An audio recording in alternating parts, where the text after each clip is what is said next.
Hey everyone, welcome to another episode of Relatively Damaged Live. Today is Memorial Day, and Kat and I are here to have another discussion. The live shows are currently streamed on Mondays to Twitch, YouTube, Facebook, and Twitter. Please remember to follow and or subscribe and share with your friends if something we says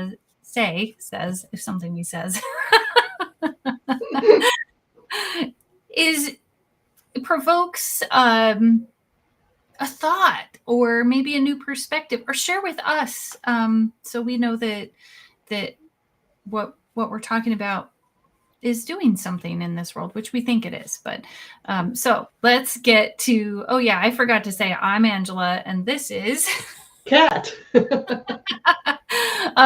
So let's get to today's topic, which is, what does it mean to be free? And Kat has a quote for us today. I do. But before we get into our quote, I would just like to say something. Thank you to all who have served. Yes. I think it's important to remember that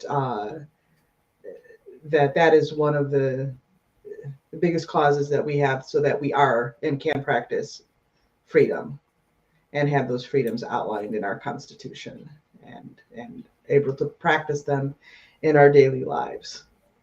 So let's talk about what it means to be free. And our quote is from Robert Augustus Masters.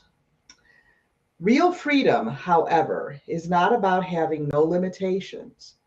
Rather, it is about finding liberation within and also through limitation, as when the apparent constraints of a committed monogamous relationship actually enrich and deepen the relationship. Real freedom does not mind limitations, and in fact is not limited by them. Very deep quote. Very. I mean, because we were talking a lot about the suffering and the, I think I say it right, Uvalde or some Uvalde. Texas. Yeah. Oh, I did say it right. Yes. And how freedom is impinged on. And I know I remember one of the comments, you had said something about gun control, and then I think I had questioned, what does it mean to be free, and where are those lines? I think that's really what our conversation geared towards, because we all know there's definitely been enough suffering. And I remember I gave a quote, and I don't have it handy right now, but it was about freedom. With freedom comes responsibility. Mm-hmm. And, in the quote we just said earlier, it was kind of interesting that he used that example of marriage. Mm-hmm. Because most people go into marriage, and I'm not saying all, and I'm not making a judgment, but most people go into a marriage with the idea that it's a monogamous relationship, that two people are coming together to have this relationship, have this responsibility to each other. And that may limit, in a sense, their freedom because of the responsibility they have chosen to undertake to each other. Mm-hmm. And so, on Memorial Day, we're talking about we talked about the cost of freedom, those who gave their lives. And, obviously in a marriage, you're not giving a life, but you are giving something up in order to take responsibility, but also to have something. There is a cost, that freedom of having that deeper, enriched relationship when two people are committed to each other and for the benefit of each other. Yeah. I think what you're saying, I know you have more to say, but I just want to touch on this really quick, is that when I sacrifice something, I'm actually making the thing I'm sacrificing that for sacred. And I think in a relationship with those boundaries, or even in this world with those boundaries, it makes freedom sacred. If I'm going to sacrifice this now, but I'm also free to make decisions and free to say I don't agree with that, or I do agree with that. Yes, exactly. And this is the interesting thing about freedom. We have, at least when I was growing up, there was this idea of civic duty. I remember we had to actually take a class in civics, and what was that about? And it was about understanding our government and how it works, and the importance of voting, and the importance of all the pieces of the government that are together. And it seems like we've gotten away from that a lot, with the Second Amendment. And I'm not going to necessarily go into that whole topic again, but the second people seem to think the Second Amendment means the right to bear arms, period. Mm-hmm. And it's about having a well-formed militia. If you look at the history of the Second Amendment and why it came about in the formation of the country, that's why we had it. It wasn't so that people could go around and just, buy guns and carry guns, all over the place and everywhere, because we see what happens with that. It's about having that militia. And in a sense, with our police and our National Guard, we have that well-formed militia. Mm-hmm. It's my opinion. People may disagree with me on that. And that's okay if you disagree with me on that. I just want to make sure we don't forget that second part of it. Mm-hmm. Mm-hmm. It's not an absolute right. There are very few rights that are absolute. Yeah, the thing that interestingly that is coming to mind for me in this moment, which I think is just fascinating, is that it actually opens the door. The right to bear arms opens the door to us as a civilization, as a country, being able to say, hey, we don't like this, and we have a right to bear arms. But at the same time, it's like, do I really like that right? I'm not sure if it means, because I guess for me, and I know I'm a little bit unsure on where I stand right now, which I think is fine. Like, yes, we have our military and our police, right? And I feel like they're licensed to carry their arms. But what happens when something goes haywire in our government? What happens? And then how do we know? Like, it's just, which is a very scary thing to think about, right? I don't like that. I like the order that we have. Well, I don't know how much order we have right now, but I like having some lines that say this is okay, that's not okay, and then learning to live within them, because it makes it a lot easier. But what if those lines are inappropriate?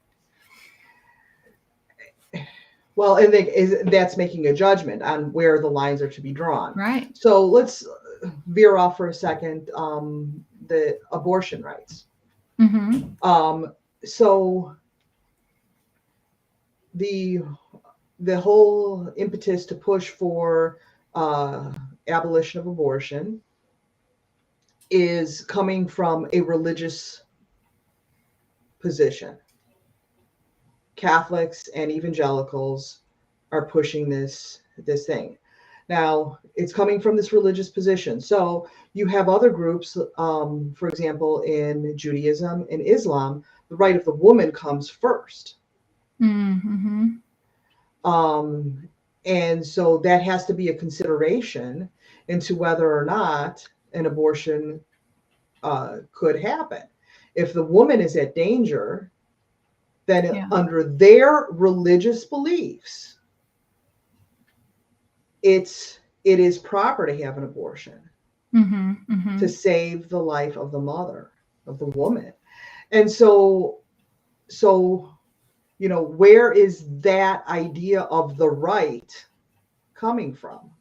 Well, and I think that our population, people are not having children like they used to anyway. And I think the numbers are shrinking. If the last I looked on births, that are happening. And so I think maybe it could be from another perspective too. I'm not sure. Or maybe those people are calling up those numbers. And again, so what does it, so how do I tie that into being free?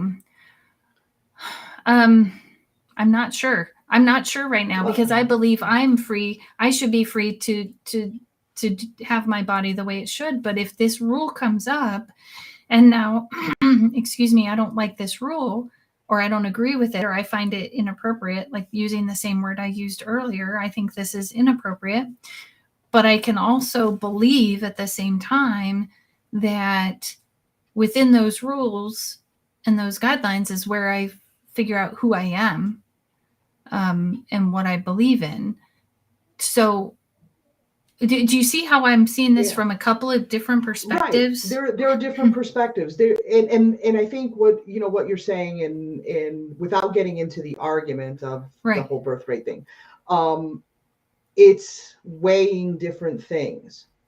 Mm-hmm. So, for example, I've used this example before. If I was a cannibal, mm-hmm. and I wanted to eat you,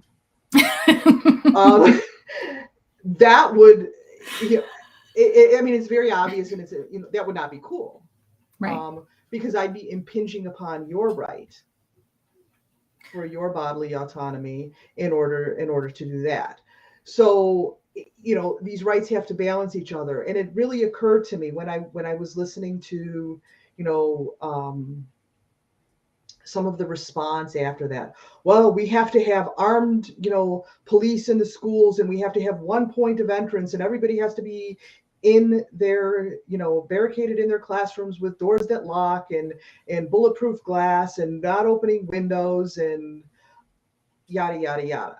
Mm-hmm. And I'm like, okay, so in order for people to be able to buy military grade weapons, we're not talking about a total ban of guns, but we're talking about the weapons ban. We're going to lock up our children and our teachers for 8 hours a day. Well, not only that. Lock them up up for their safety. But even more than that, when I hear you say that, what I think of is the fear and anger and dysregulating feelings that we're setting our children and teachers up to live in. And last I checked, that when people are dysregulated like that, they don't learn. You can't even think. You're in panic mode all the time. We were like that with COVID, mm-hmm. and everybody's rallying against masks and threatening school boards. And people were trying to make a decision with the information that we had for the overall benefit of society, and have a temporary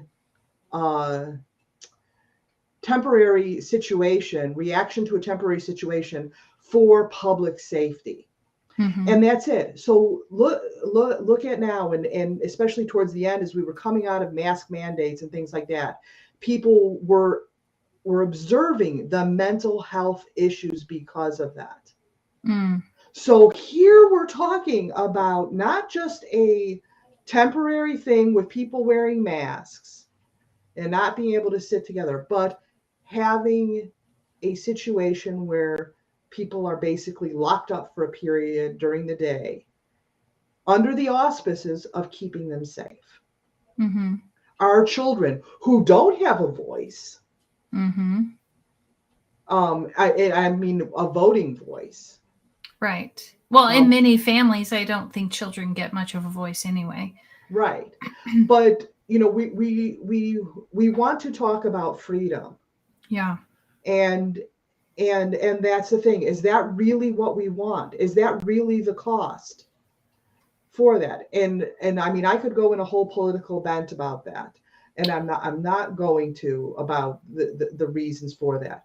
But freedom comes at a cost for everyone. And if I'm a cannibal and I want to eat you, I have to give up that right to be a cannibal. Right. In order for you to stay free. And I believe people have to give up the right to own assault weapons in order for the rest of us to be free, in order for our children to be free, to have the childhood that you and I had in school. Right. I am in my mind. I can see, I know, my wheels are turning here because you can see my eyes, I think, moving. So I'm trying to apply this in like a family situation, right?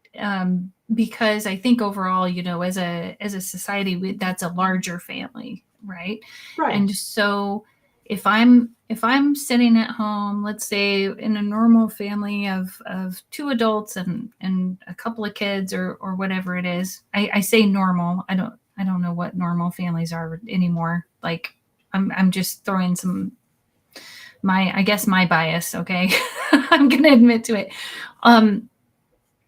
But let's say one of the adults wants something and the other one doesn't.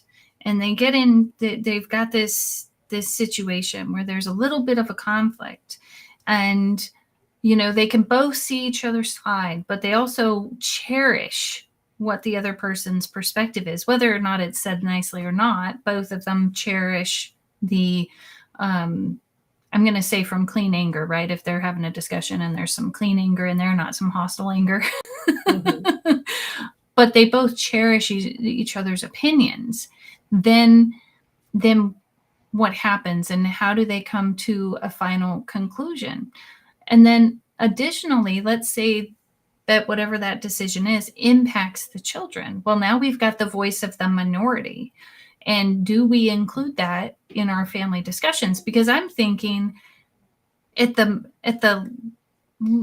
most central level, the place where we can teach that freedom and respect of other people's boundaries, or just allowing them to be them, happens. That gets taught in a family environment, and are we giving and taking? Are we allowing a free yes and a free no from the other person, and knowing that sometimes it's not going to be the answer we want? That's it exactly. And here is the thing. There's a word that you didn't say, but you alluded to. Communication. Yes. That's what it all comes down to. And a communication, I mean, in a family, it's a lot easier to practice, the loving environment, where my relationship matters to you, as in the quote. So I'm choosing to be monogamous. My children matter to me, and I want to teach them.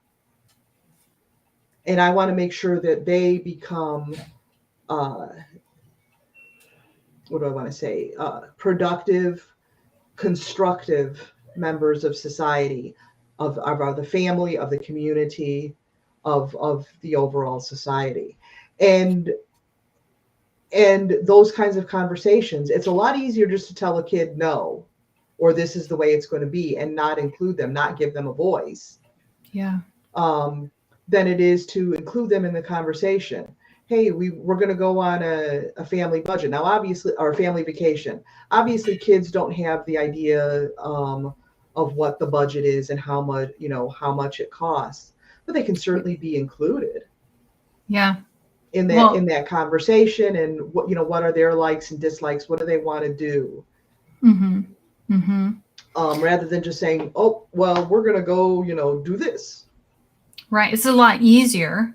It is. To say we're going to go do this, deal with it. But there it is. Freedom has a cost. And whether it be a cost in lives, and why do wars happen? Because communication breaks down and somebody has to have power over the other. But if we come at it from this whole point that we are all valuable and we really have to listen to each other, and what is that value? Where does that value lie? Right. And then make those decisions and realize there are times that I have to give up something that I want to do. I can't eat you because that would limit your freedom. You must be really hungry. I just love the cannibal the aspect because it's so absurd, because Yeah. nobody in their right mind thinks cannibalism is okay. It's a thing that we have come to accept, that yes, that is a line we do cross Right. in most societies in the world. I know there's probably a few tribes somewhere who are cannibalistic. Yeah. There have been. They may have been extinct by now. Now, But yeah. that goes to show that. Yeah. So with the abortion issue, why do Catholic and evangelicals get the say? Why aren't Jewish and Muslims and the nuns? Why is their beliefs of less value? Well, and how do we love those people that we don't agree with, right? Um, I can't tell you how many times uh, my kids have said to me something where I wasn't looking for constructive feedback. We weren't talking about anything, but I sure got it.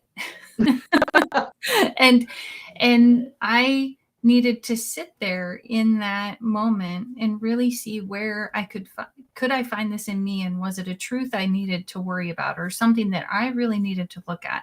And a lot of times it was, sometimes it wasn't, right? Sometimes it was just that it was something that they were working with, that they needed to work through.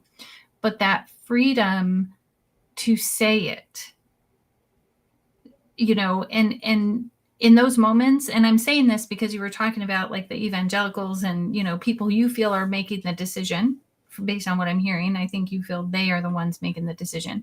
um, and in those moments, the kids, I felt like, were making the decision about who I was, right? And I Mm-hmm. didn't really like that, and yet I needed to take a look at it and say, okay, well, yeah, this is maybe something I want to work on. So how do I love you in this moment when it's really hard, when what you said hurts me to the core and I don't like it, and then I also still give room for that freedom. It doesn't stop me from saying, hey, this is not okay with me, and using clean anger. And I say clean anger because I think hostile anger is the anger most of us are afraid of, where the gunmen, or domestic violence or abuse and things like that. To me, that would be considered hostile anger.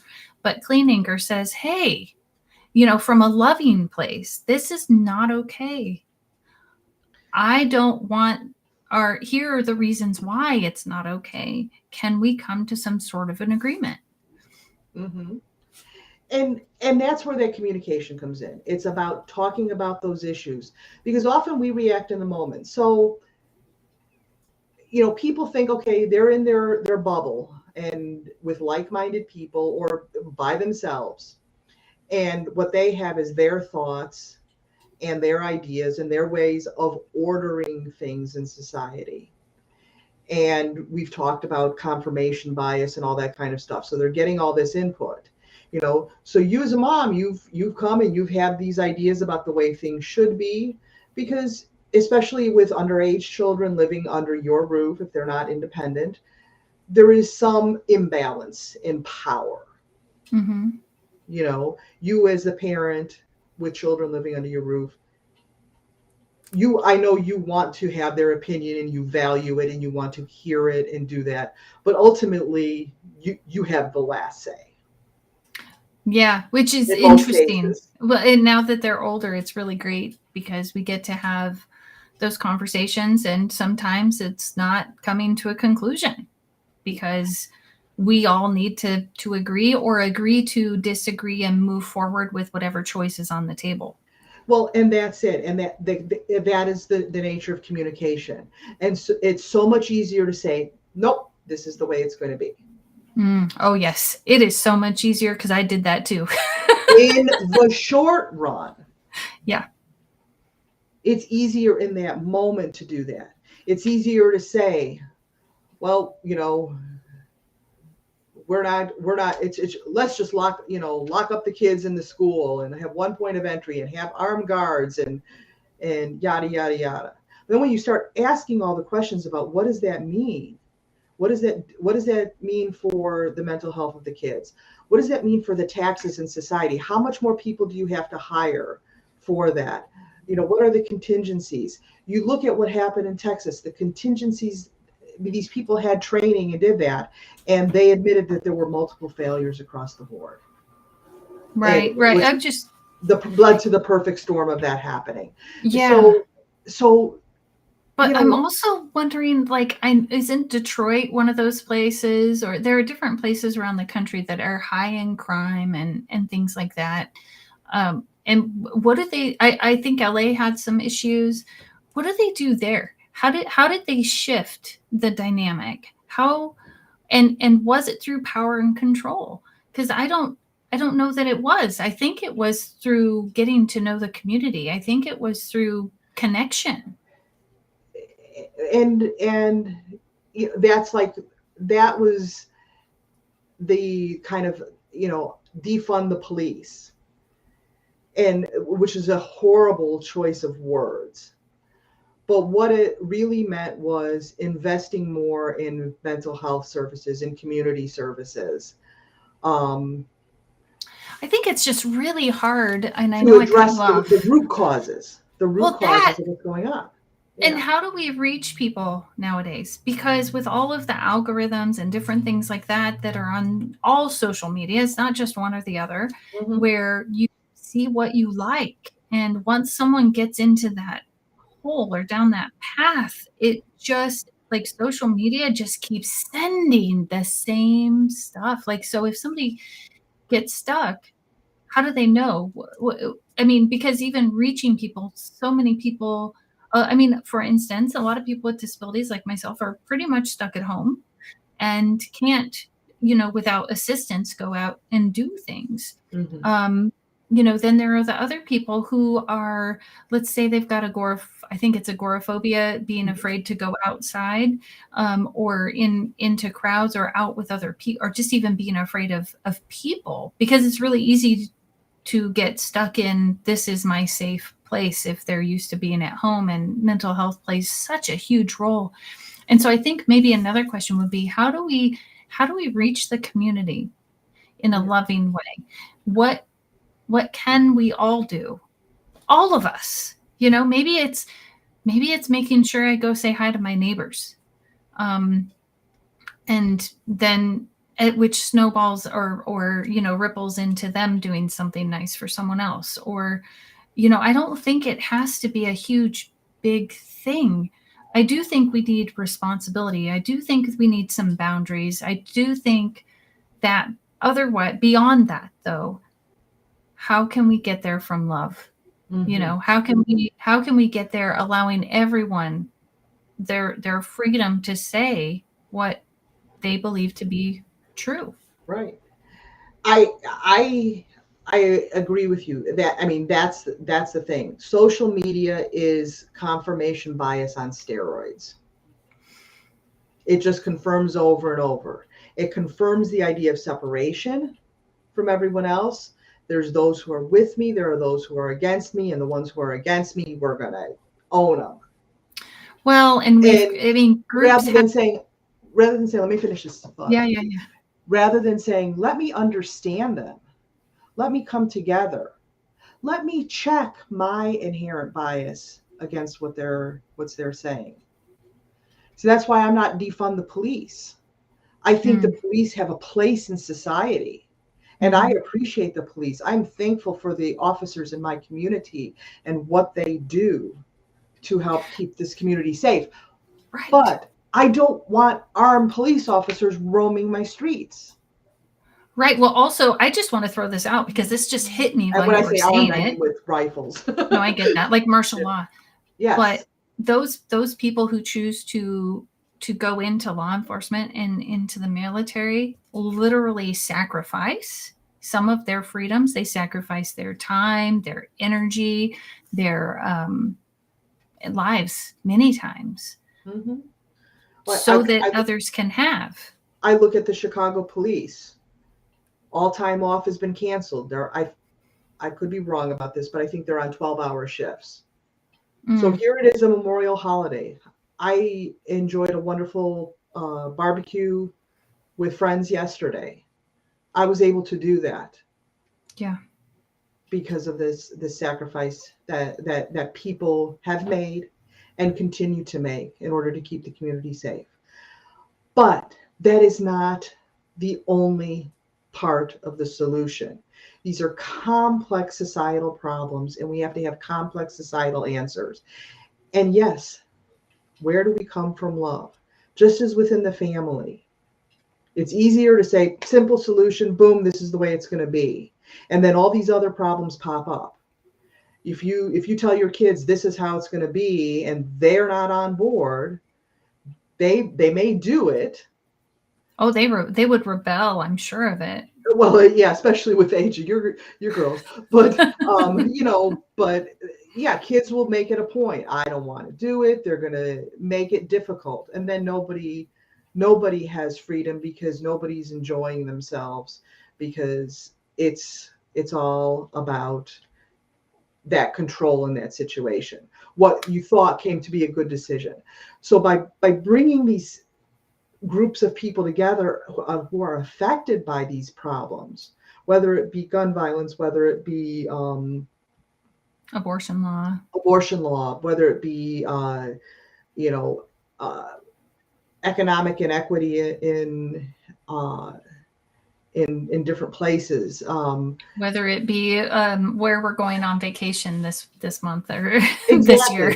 When everybody has a say and you teach people how to communicate and how to work, and that it's okay to disagree, but we have to do something.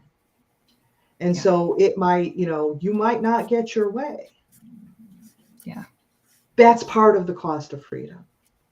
For everyone, because I like what you said earlier, that there is a cost to everyone when it comes to freedom, not just one person and not just the other person, both people, maybe not in the same conversation or the same choice, right? Like it might be one choice, one person is fine, letting the other person go, and another choice, it might be their turn. And sometimes there might be complete disagreement. But I think that's beautifully said, that freedom comes at a cost, because, sometimes it's us giving freedom to someone else, and sometimes it's them giving freedom to us. And it's a gift. It is. A sacrifice, which means it's sacred. So let's give the gift of freedom to each other. Yeah. Thank you so much for watching today. I'm Angela. And I'm Kat. And we'll see you next week. Happy Memorial